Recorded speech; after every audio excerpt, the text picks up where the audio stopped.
Hello and welcome back to Raccoon Justice, where justice done the Raccoon way is the only way to do justice. Thank you so much for joining me today. Please remember to give this video a massive thumbs up and subscribe if you're new. And if you are new, welcome. Today we're going to be talking about those famous Inghams, because they are famous. We heard that firsthand from Chris. We're famous, don't you know?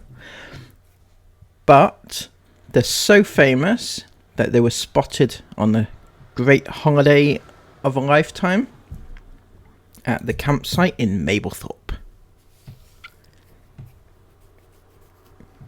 Their friends, their new friends, they were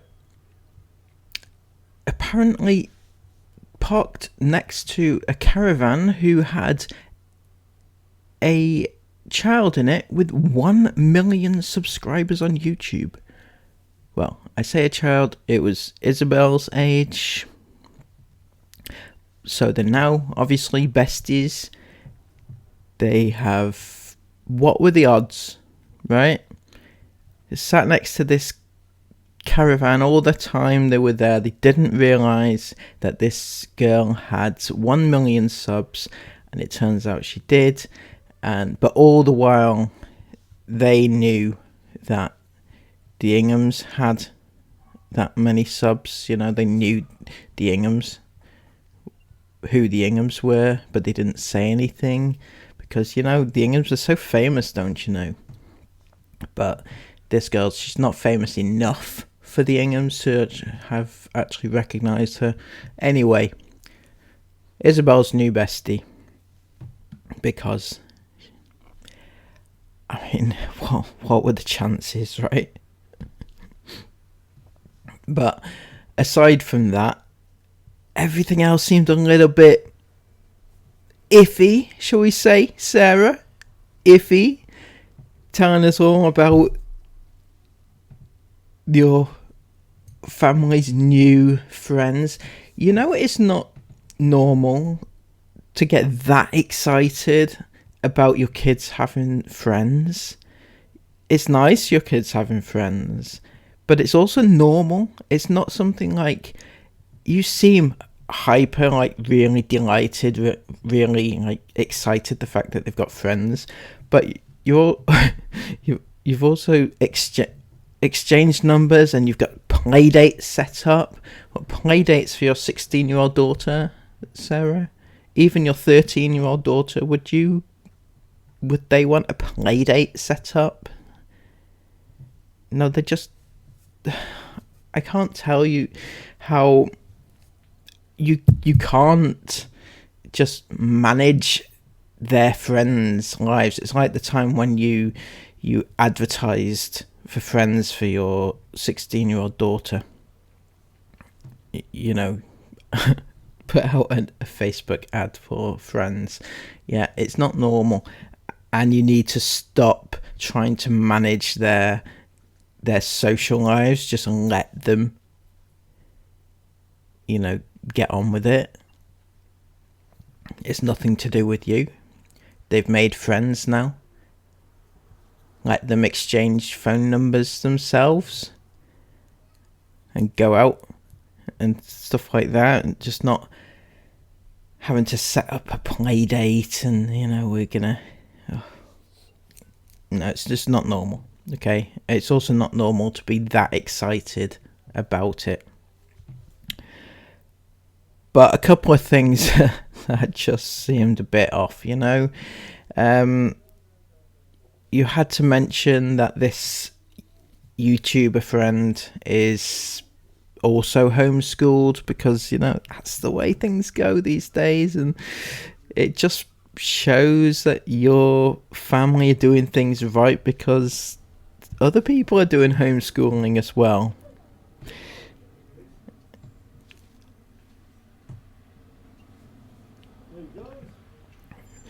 But also this family with twins who are ironically the same age as Jay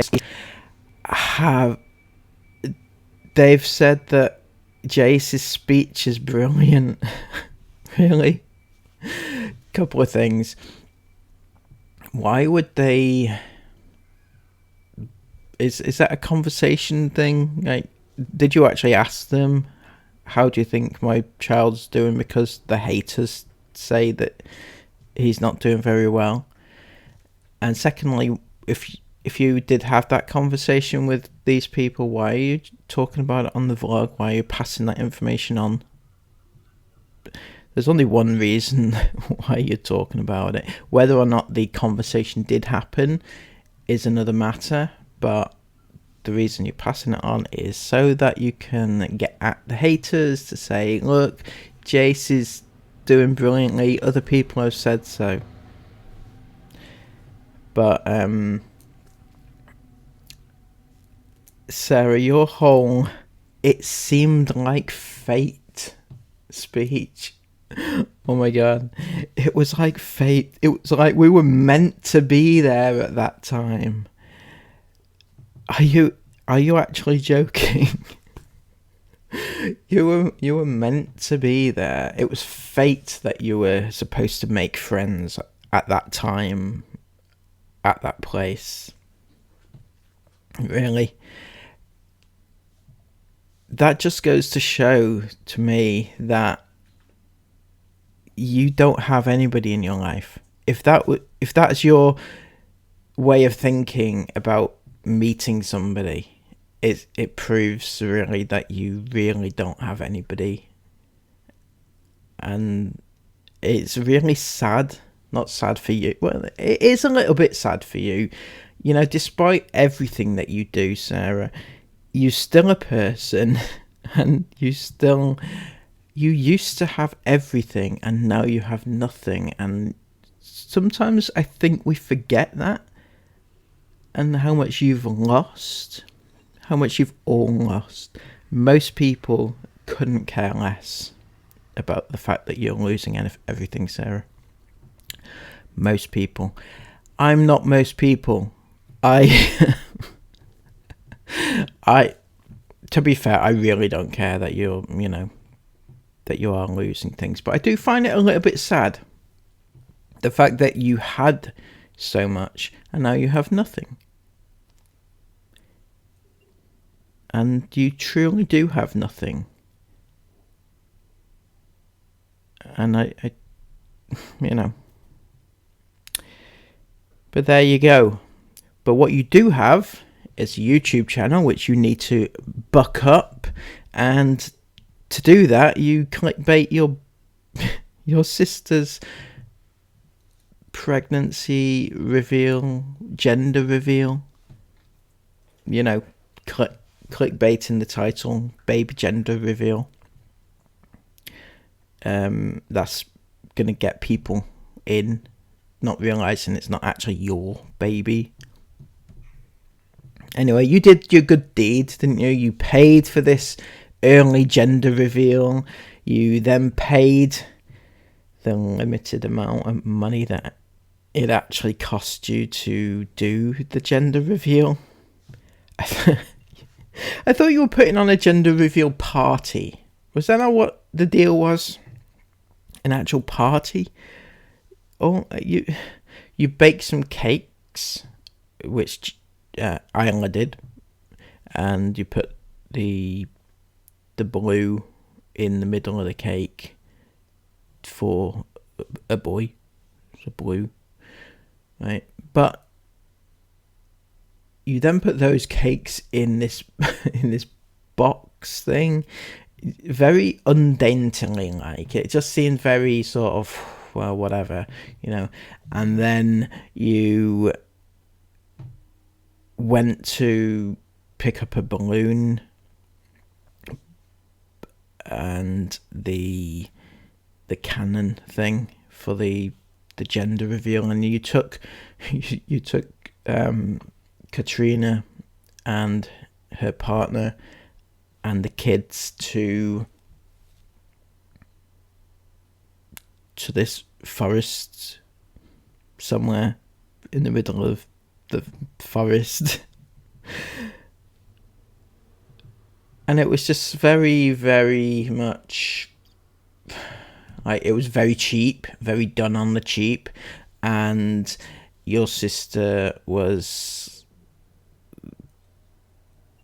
well, she was Katrina, basically. Just, I don't know. It was a shit show, basically. You set off the cannon thing, all the confetti went all over the place. Chris, to his credit, claimed that the confetti was biodegradable. I haven't yet been able to find proof of this because there's nowhere that actually says it is. So I'm hoping that it is. I suspect, if that's the information that you have, Chris, that is because you asked in the shop where you bought it, is it biodegradable? I just can't seem to imagine that those words actually came out of your mouth, though. It's not usually the thing that you would think of, but I don't think it doesn't actually say on the bottle, on the cannon thing, that it is biodegradable. So I'm not quite sure where you're getting that information from. Anyway, it still might be. I just haven't been able to prove it is yet. That's all. And then you took them to a Five Guys, and it was your shout. So, this wasn't cheap for you. You had to buy like 10 meals. You did your good deed. And you'll be able to claim it all back from the tax man. So, it's all good, isn't it? You did show it on the vlog, so you'll be able to claim it back, don't worry.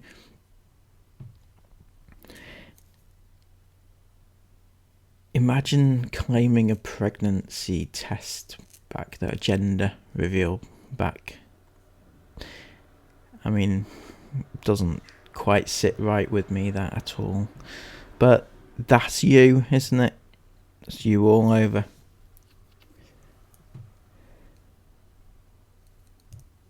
But Sarah, you did your little speech at the end, because I'm guessing you realised that Katrina didn't seem overly enthused about having a boy. She wanted a girl, because didn't you know she doesn't have a girl at all? In your comments, people have confirmed that. Where's Leah? I thought they had Leah. Do they only have boys?